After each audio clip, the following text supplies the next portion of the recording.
আনন্দ বাংলা, আমরা নিরপেক্ষ নই, মানুষ ও সমাজের পক্ষে। নিবেদন করছে আরপি ক্লাব প্রাইভেট লিমিটেড এবং Leo, a large EV and solar innovation. সহ নিবেদক বারডোয়ান ইউনিটেক টেকনিক্যাল ইনস্টিটিউট, যে দেয় চাকরি ও ভবিষ্যতের গ্যারান্টি।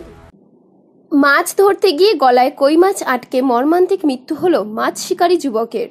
ঘটনা পূর্ব বর্ধমানের জামালপুরের জৌগ্রাম এলাকায়।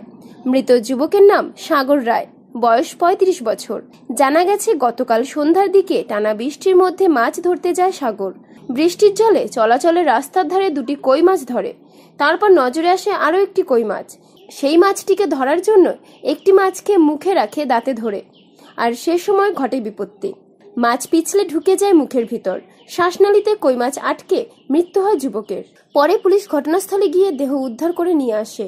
আজ মৃতদেহ পাঠানো হয় ময়না তদন্তের জন্য বর্ধমান মেডিকেল কলেজে।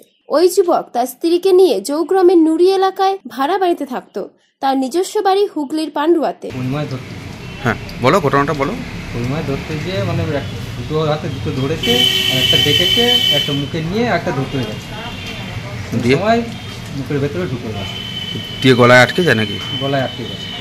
আচ্ছা, দিয়ে তারপরে তারপরে ওখানকার স্থানীয় মানে যারা ছিল তারা নিয়ে এসছে, মানে একটা ডাক্তারখানায় ডাক্তার বসে, ওখানে নিয়ে এসে দেখছে যে নেই, তারা করেনি, সঙ্গে সঙ্গে বলেছে বর্ধমান নিয়ে। দিয়ে তারপরে আমাকে ফোন করে, আমি এসে দেখি, আমাকে বলছে এরকম। হ্যাঁ, তারপরে জামালপুর হাসপাতালে নিয়ে এসেছিলাম, হাসপাতাল থেকে এখানে নিয়ে আসা হয়। থানাতে মারা গেছে। আচ্ছা, সাগর রায়, 8 টাকা নাগাদ রাত। কোথায় বাড়ি ছিল ওনার? গামদুয়ার, কোন থানা এলাকা? গামদুয়ার। আচ্ছা, যখন তেলে এলাকাতে আসছিল, মানে বর্ধমান থেকে ডাক্তার থেকে গোকুল। জৌগ্রাম থেকে দেবাশিস ঘোষের রিপোর্ট, আনন্দ বাংলা।